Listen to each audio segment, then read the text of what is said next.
ಅತ್ಯಂತ ದೊಡ್ಡ ವಲಯವಾಗಿರುವ ರಾಯಚೂರು ವಲಯವನ್ನ ವಿಭಜಿಸಿ ಕಲಬುರಗಿ, ಬೀದರ್ ಹಾಗೂ ಯಾದಗಿರಿ ಜಿಲ್ಲೆಯನ್ನ ಒಳಗೊಂಡು ಹೊಸದಾಗಿ ಕಲಬುರಗಿ ವಲಯವನ್ನು ರಚಿಸಬೇಕು. ರಾಯಚೂರು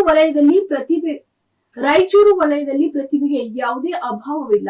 ಆದ್ರೆ ಅವಕಾಶಗಳು ಸೀಮಿತವಾಗಿರೋದ್ರಿಂದ ಯುವ ಕ್ರಿಕೆಟ್ ಆಟಗಾರರಿಗೆ ನ್ಯಾಯ ಸಿಗ್ತಾ ಇಲ್ಲ ಅಂತ ಕಲಬುರಗಿ ಕ್ರಿಕೆಟ್ ಸಂಸ್ಥೆ ಒತ್ತಾಯಿಸಿದೆ. ಪತ್ರಿಕಾಗೋಷ್ಠಿಯಲ್ಲಿ ಮಾತನಾಡಿದ ಅವರು, ಬೆಂಗಳೂರು ವಲಯವು 4 ಜಿಲ್ಲೆಗಳನ್ನ ಒಳಗೊಂಡಿದೆ, ಮೈಸೂರು ವಲಯವು 2 ಜಿಲ್ಲೆಗಳನ್ನ ಒಳಗೊಂಡಿದೆ, ಶಿವಮೊಗ್ಗ 3 ಜಿಲ್ಲೆಗಳನ್ನ ಒಳಗೊಂಡಿದ್ದು, ತುಮಕೂರು ವಲಯಗಳು 4 ಜಿಲ್ಲೆಗಳನ್ನ ಒಳಗೊಂಡಿದೆ, ಧಾರವಾಡ 5 ಜಿಲ್ಲೆಗಳನ್ನ ಒಳಗೊಂಡು ಮಂಗಳೂರು 3 ಜಿಲ್ಲೆಗಳನ್ನ ಒಳಗೊಂಡಿರುವ ಮಂಗಳೂರು ವಲಯ 4, ಮಂಗಳೂರು ವಲಯ 8, ಸೌತ್ ಕನ್ನಡ ಮತ್ತು ರಾಯಚೂರು ವಲಯಗಳು 7 ಜಿಲ್ಲೆಗಳನ್ನ ಒಳಗೊಂಡಿವೆ. ಹಾಗಾಗಿ ರಾಯಚೂರು ವಲಯಗಳನ್ನ ವಿಭಜನೆ ಮಾಡಲು ಆಗ್ರಹಿಸಲಾಗಿದೆ. ಅಫಿಷಿಯಲ್ ಸೆಂಟರ್ಗಳು ಬೆಂಗಳೂರು ಝೋನ್ ಅಂತ ಹೇಳಿದ್ವಿ ನಾವು. ಒಂದು ರಾಯಚೂರು ಝೋನ್, ಎರಡನೇ Dharwad zone, Tumakuru zone, Shivamogga zone, Mangaluru zone ಮತ್ತು ಮೈಸೂರು ಝೋನ್. ಇವು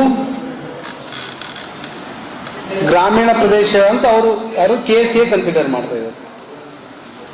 ಬೆಂಗಳೂರು ಸಿಟಿದಾಗ ಬೆಂಗಳೂರು ಝೋನಿಗೆ ಒಂದು ಬರ್ತದೆ ಸರ್, ಸಿಟಿ ಲೆವೆಲ್ ಅಂತ ಬರ್ತದೆ, ಪ್ರೆಸಿಡೆಂಟ್ ಲೆವೆಲ್ ಅಂತ ಬರ್ತದೆ, ಮತ್ತು ಸೆಕ್ರೆಟರಿ ಲೆವೆಲ್, ಕಂಬೈನ್ಡ್ ಕಾಲೇಜ್ ಅಂತ. ಈ ರೀತಿ ಅವರು 4 ತಂಡಗಳು ಅವು.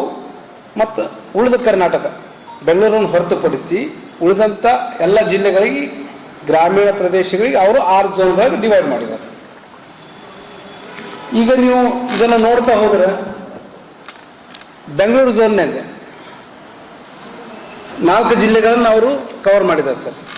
ಬೆಂಗಳೂರು ಝೋನ್ನಾಗ ಬೆಂಗಳೂರು, ಕೋಲಾರ, ಚಿಕ್ಕಬಳ್ಳಾಪುರ ಮತ್ತು ರಾಮನಗರ, ಈ 4 ಜಿಲ್ಲೆಗಳು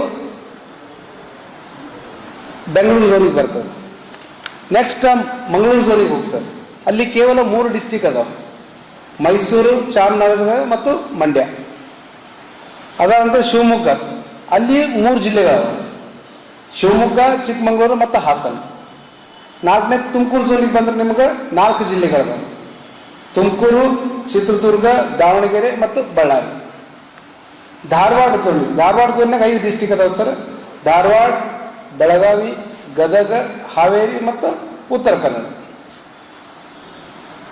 ಮಂಗಳೂರು ಝೋನ್ಯಾಗ 3 ಡಿಸ್ಟಿಕ್ ಅದಾವೆ ಸರ್, ಮಂಗಳೂರು, ಸೌತ್ ಕನ್ನಡ ಮತ್ತು ಉಡುಪಿ.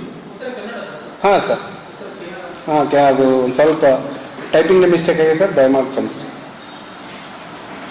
ಈಗ ಮುಖ್ಯ ವಿಷಯ ರಾಯಚೂರು ಝೋನಿಗೆ ಬರ್ತೀವಿ ಸರ್. ನಾವು ರಾಯಚೂರು ಝೋನ್ದಾಗ 7 ಡಿಸ್ಟಿಕ್ಗಳು ಅದಾವೆ ಸರ್. ಇದು ಕರ್ನಾಟಕದಲ್ಲಿ ಅತ್ಯಂತ ದೊಡ್ಡ ವಲಯ. ಇದು ಎಲ್ಲಿ ಪ್ರಾರಂಭ ಆಗ್ತದೆ? ಬೀದರಿಗೆ ಪ್ರಾರಂಭ ಆಗಿ ಬೀದರ್, ಗುಲ್ಬರ್ಗ, ಯಾದಗಿರಿ, ರಾಯಚೂರು, ಕೊಪ್ಪಳ, ಬಿಜಾಪುರ ಮತ್ತು ಬಾಗಲಕೋಟೆ.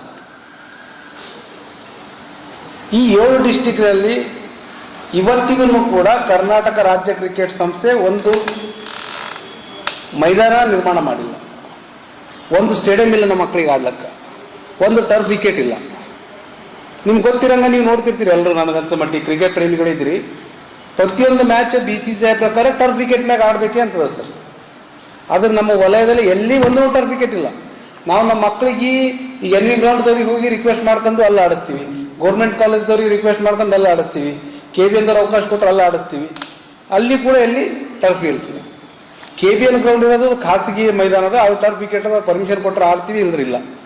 NVದಾಗೂ ನಾವು ಮ್ಯಾಟಿಂಗ್ ಮೇಲೆ ಆಡಿಸ್ತೀವಿ, ಗೌರ್ಮೆಂಟ್ ಕಾಲೇಜ್ನಾಗೂ ಮ್ಯಾಟಿಂಗ್ ಮೇಲೆ ಆಡಿಸ್ತೀವಿ ಸರ್. ಹೀಗಾಗಿ ಕರ್ನಾಟಕ ರಾಜ್ಯ ಕ್ರಿಕೆಟ್ ಸಂಸ್ಥೆ ಮೊದಲು ಈ ಭಾಗದಾಗ ಮೂಲಭೂತ ಸೌಕರ್ಯಗಳನ್ನು ಅಭಿವೃದ್ಧಿ ಪಡಿಸಬೇಕು. Bureau report, SSV news, Kalaburagi.